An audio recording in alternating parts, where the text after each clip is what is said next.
My name is Azura. I've been a doctor for almost as long as I've been Axel's wife. We've spent 30 years together, filled with both happy memories and challenging moments, yet it feels like the time flew by in the blink of an eye. Our home, which was big and warm, was always buzzing with life, especially when our sons, Leander and Soren, were little. Leander and Soren were like night and day, so different from each other. But each of them, in their own way, brought joy and laughter into our lives. Axel and I, both being doctors, worked very hard over the years to give our family a comfortable life. Along the way, we even managed to buy a couple of apartments, renting them out to earn a bit of extra income. For a long time, life seemed to be going smoothly. Then one day, Axel came home looking pale and serious, more serious than I'd ever seen him. He set down his medical bag by the door, and with a heavy sigh, he said, "Azura, we need to talk." I felt a chill run through me. He looked right into my eyes and told me, "I got some tests done last week. The results came back, and it's cancer." The months that followed were overwhelming. Hospital visits, treatments, hours in waiting rooms. It all became a blur. Axel fought hard, but the cancer was ruthless.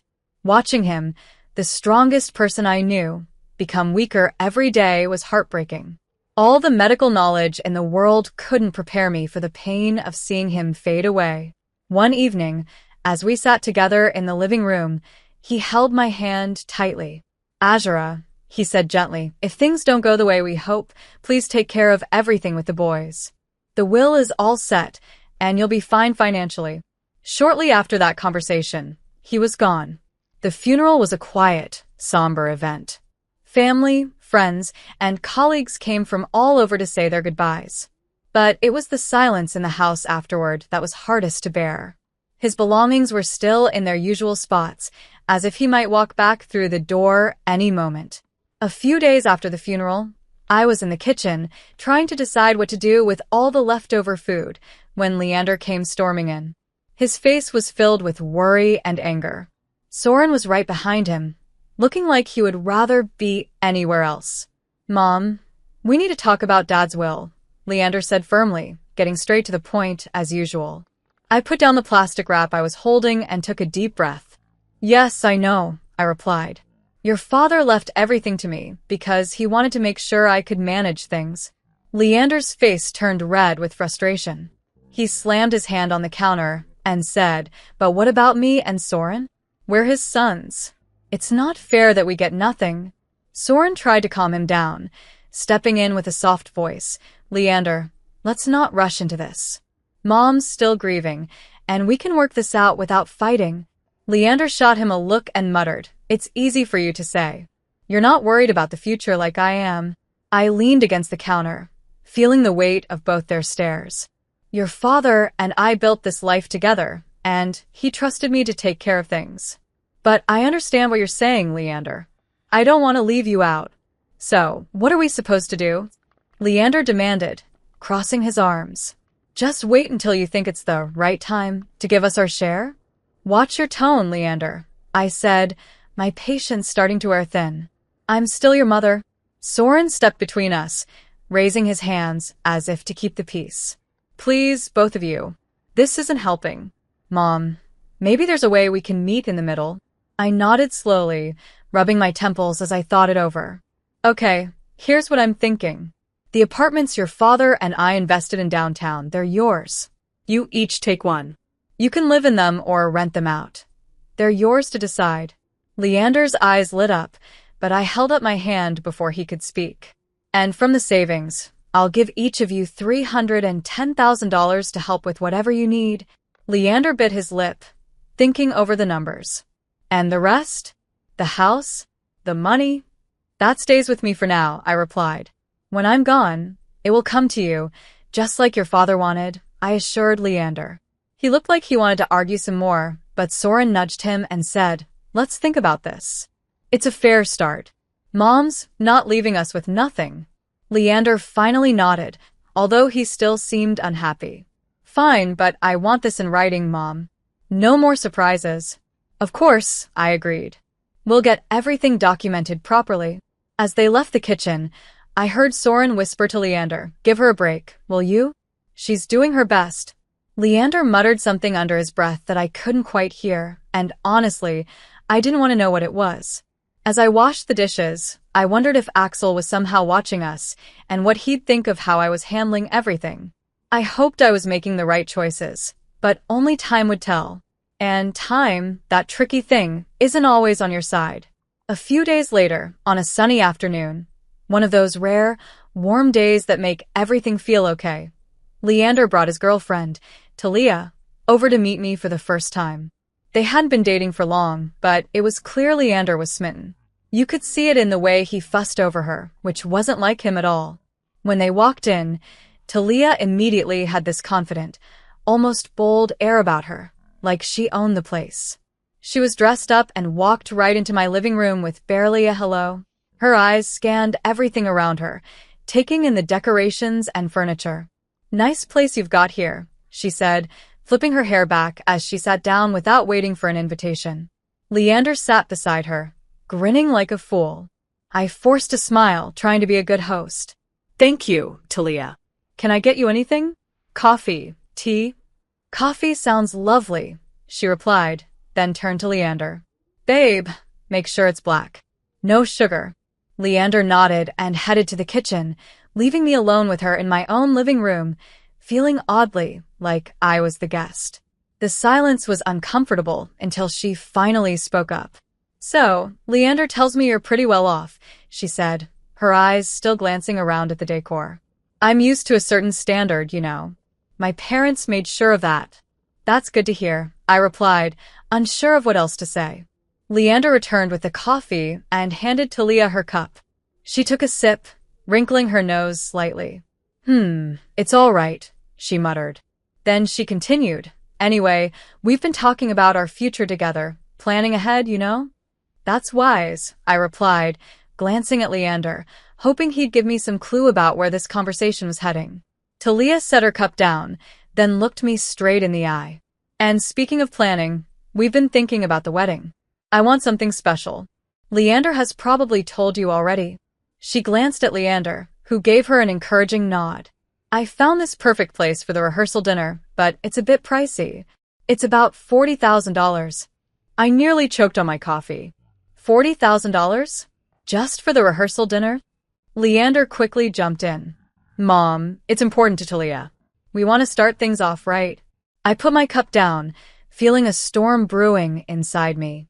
"Look, that's a lot of money for one dinner, Talia. We need to be reasonable here." Talia's face hardened. "Reasonable? Leander says you have the means. I don't see why we should compromise on something this important." Leander was nodding along with her, but I could see the uncertainty in his eyes. Deep down, he knew this was a big ask. "I'm all for celebrating," I said, keeping my voice steady. "But $40,000 is more than I can justify spending on one meal." Talia stood up abruptly, her chair scraping loudly against the floor. "I'm not used to compromising on my standards, Azura. I made it clear to Leander that I expect a certain lifestyle." Leander tried to calm things down. "Mom, maybe we can find a middle ground." "There's no middle ground on $40,000 for a dinner, Leander." "That's final," I said firmly, my patience finally running out. Talia grabbed her purse and shot me a glare. "Fine. If that's how it's going to be, then maybe we need to rethink some things." With that, she walked out, with Leander hurrying after her. They left, and I was left sitting there, stunned by what had just happened. The nerve of that girl, coming into my home, drinking my coffee, and telling me how to spend my money. It felt like a slap in the face, a wake-up call I hadn't expected. A few days later, I wasn't ready for what happened next. I was out at the grocery store, running some errands, when Leander and Talia decided to stop by my house again. By the time I returned home, I could feel the tension in the air even before stepping inside. Soren was sitting in the living room with them, trying to keep a conversation going, but it was obvious things were awkward. Part of me wanted to turn around and leave, but this was my home, so I took a deep breath, gathered my courage, and walked in. Talia, all dressed up as usual, walked right over as soon as I put down my grocery bags and handed me a list. "Azura, we've been thinking a lot about the wedding gifts, and here's what we've decided on. I hope this list makes it easier for you to handle, she said confidently. I took a quick glance at the list and, to my surprise, it was pretty reasonable. It included some kitchen appliances, a nice set of china, and a couple of pieces of furniture. I actually felt a sense of relief. This looks very reasonable, I said, nodding. I think these are wonderful choices. Leander looked at Talia with hope, as if he thought she'd finally settled for something manageable. But then, out of nowhere, Talia's face changed, and she suddenly gasped. Oh, no. This isn't the right list, she said, snatching the paper back from my hands.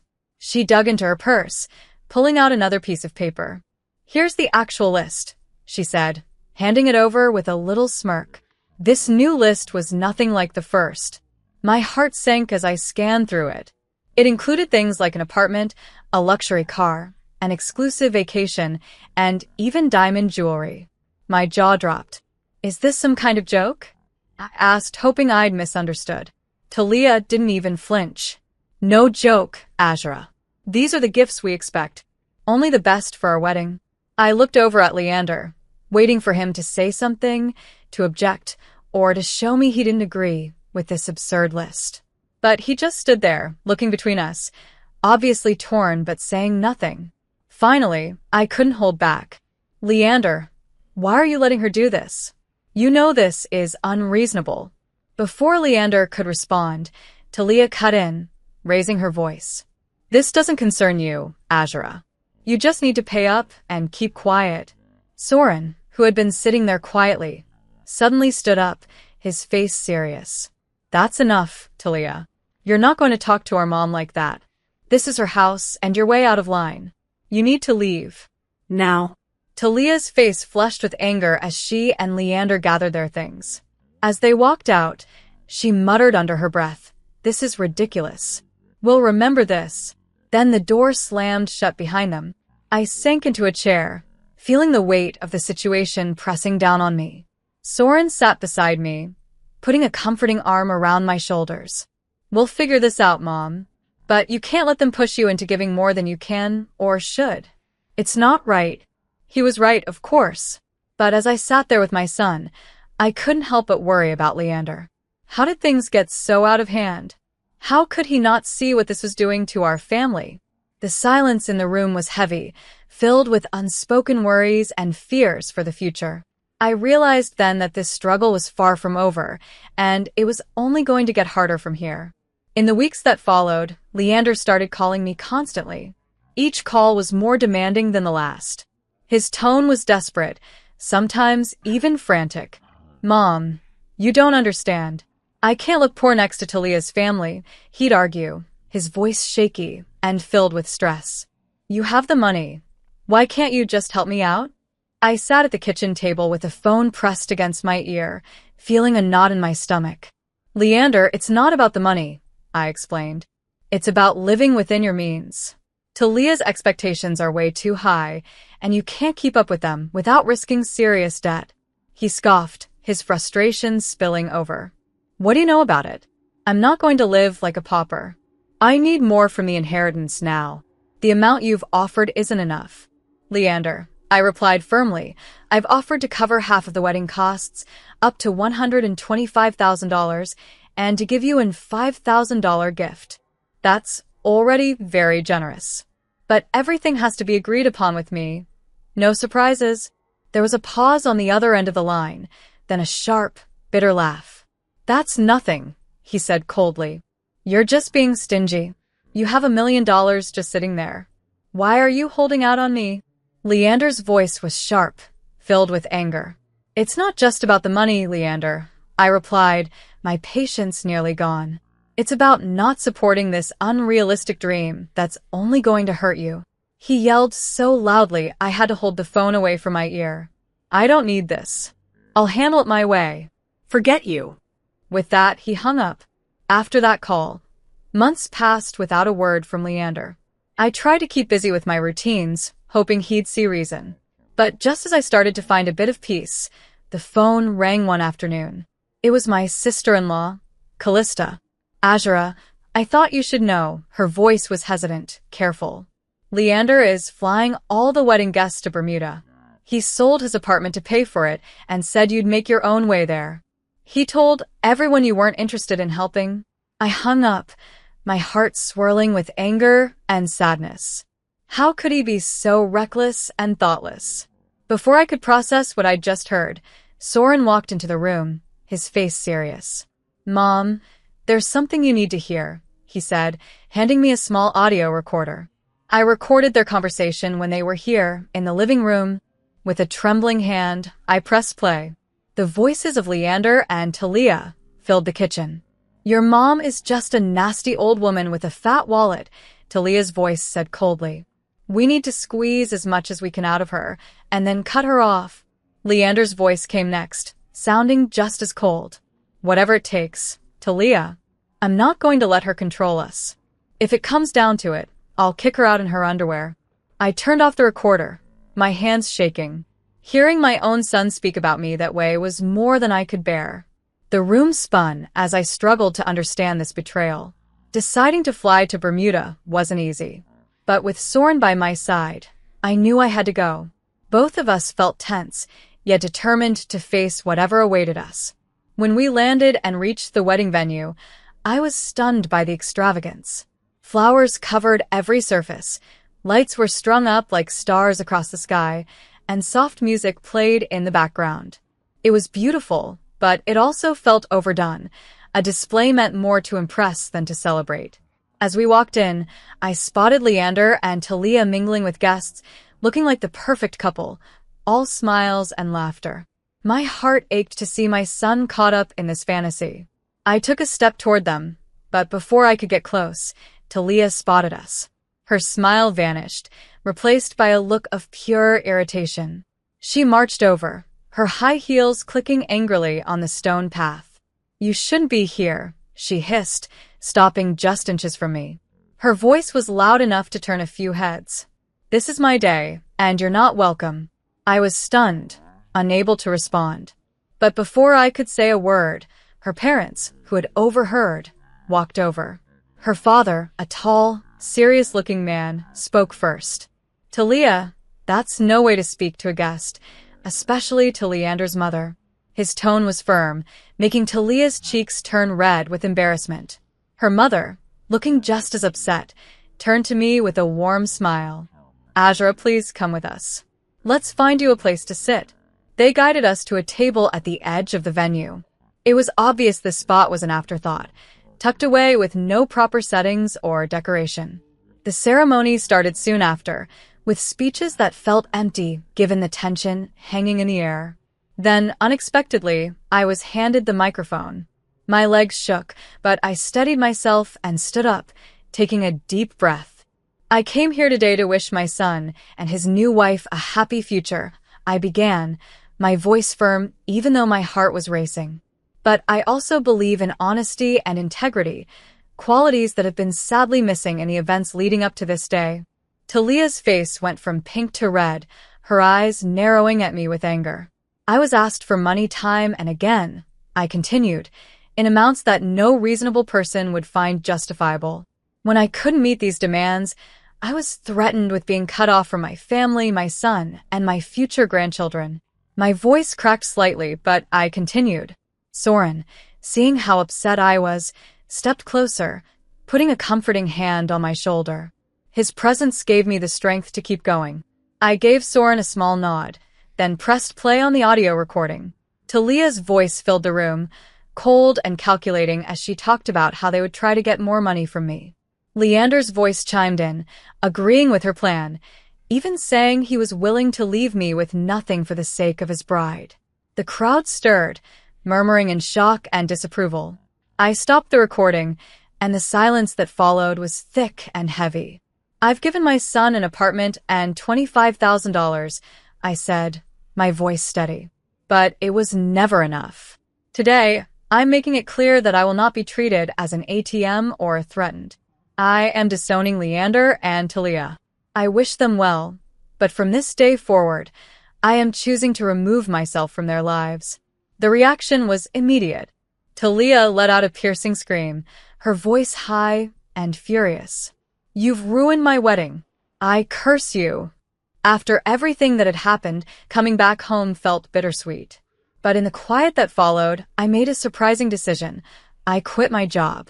I had spent years as a doctor, healing others, but now it was time to heal myself and rebuild the life that had been shaken. Soren, bless his heart, had recently graduated from college and was full of ideas and energy. With $27,000 I had given him, Soren opened his own tattoo parlor. But it wasn't just any tattoo shop. It quickly became a place where art and skin came together in beautiful ways. Soren poured his heart and soul into his work, and it paid off. He started entering tattoo contests, and soon his name was on everyone's lips in the local community. Before long, he was opening more locations, creating a network of tattoo parlors that became a hot spot for tattoo enthusiasts. I'd watch him sketch late into the night, his dedication a sharp contrast to the chaos his brother had chosen. "You're doing amazing, Soren," I'd say, pride swelling in my chest. During these peaceful months, Leander reappeared one afternoon. He showed up at my door, his eyes tired and his shoulders slumped, looking like a shadow of the ambitious man he once was. "Mom, I need to talk," he said, not even waiting for an invitation to sit. His voice was weary, so different from the demanding tone I had grown used to. I sighed, motioning for him to continue. "What is it, Leander?"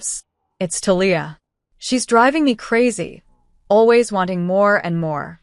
"Nothing is ever enough," he said, his words filled with desperation. "I got a second job, but it's still not enough for her." His voice cracked, and I could see how drained he was. But his regret couldn't erase the past so easily. "Leander, I warned you," I said, my voice gentle but firm. "I told you that living like that, with someone like her, was unsustainable." He rubbed his face, his frustration clear. I know you did." But I thought, his voice trailed off, as if he realized he had no real explanation. "Thought what?" I said, unable to hold back. "That money would just appear because you wanted it to?" My tone was sharper than I intended, years of pent-up frustration making it hard to soften my words. "Look at your brother. He started with the same amount you did and made something of himself without stepping on others." Leander bristled, his pride still wounded. "Yeah, well, not everyone's like Soren, are they? I have rights to the inheritance too, remember? And when you're gone, it'll come to me." That was the last straw. "Get out, Leander," I said, my voice cold and unyielding. "And don't come back. Not this time. You chose your path." His jaw tightened, and for a moment, I thought he might argue. But then he turned and walked out, slamming the door behind him. As the silence settled, Soren came downstairs, having overheard the last part of our exchange. "Are you okay, Mom?" he asked softly. I nodded, wrapping my arms around him. "I am now, thanks to you. Let's just focus on the good we can do and the life we can build." He hugged me back, his presence a comforting reminder that not everything was lost. In that moment, I knew that despite the hardships, this journey was still worth it. We had each other, and that was enough to keep moving forward. After the storm with Leander had passed, our home finally settled into a calm, peaceful rhythm. During this peaceful time, when life finally felt calm and content, Soren brought someone special into our lives. Her name was Celine, and she was everything that Talia wasn't: kind, humble, and genuinely caring. As the weeks turned into months, their relationship grew stronger, and soon they announced their engagement. Their wedding was the complete opposite of Leander's extravagant affair. It was a simple, heartfelt ceremony right in our backyard. We decorated with flowers from the garden and homemade touches, surrounded by a small group of close friends and family. The day was perfect. During the reception, I pulled Soren aside, my heart full. "You've chosen a wonderful woman," I said, my voice thick with emotion. He squeezed my hand and smiled, his eyes filled with warmth. "I learned from the best," he replied, giving me a knowing look. Life seemed to move quickly after that. They sold the apartment I had given Soren, added some of their savings, and bought a small, cozy house just a few miles away. One sunny afternoon, while we were having tea in their new living room, Celine shared some wonderful news. Azura, we're expecting twins, she announced, her eyes shining with happiness. I nearly dropped my cup, overwhelmed with joy. Twins? Oh my goodness, that's amazing, I exclaimed. Soren's face lit up with pride. We wanted you to be the first to know. We're really happy, Mom. I repeated, twins, letting the words sink in as excitement filled me. Grandchildren, what a blessing. It was a new chapter, one I was so eager to begin. As for Leander, news about him was rare. The last I heard, he had divorced Talia. She had taken nearly everything in the split, leaving him to start over in another city. Despite the hurt he had caused, it still pained me to know he was out there somewhere, struggling because of his choices. One evening, as I was sitting and looking through old photo albums, Soren came and sat beside me. He noticed a picture of Leander and me from years ago. After a quiet moment, he asked softly, "Do you ever hear from him?" I shook my head. No. After everything, he's chosen his path, and I have to respect that, even if it breaks my heart. Soren put an arm around me. He's still my brother, Mom. Maybe one day he'll come around. I nodded, feeling a bittersweet hope. Maybe, I agreed, even though I wasn't really sure if he ever would. But for now, we had plenty to keep us busy, especially with those twins on the way. Soren chuckled. Yeah, you're about to be the busiest grandma in town. We both laughed, and the sound filled the room with warmth and joy. Despite the past, despite the mistakes and heartbreak, this moment with Soren felt like everything was exactly as it should be. Life was moving forward, and so were we, with new hopes and dreams just around the corner.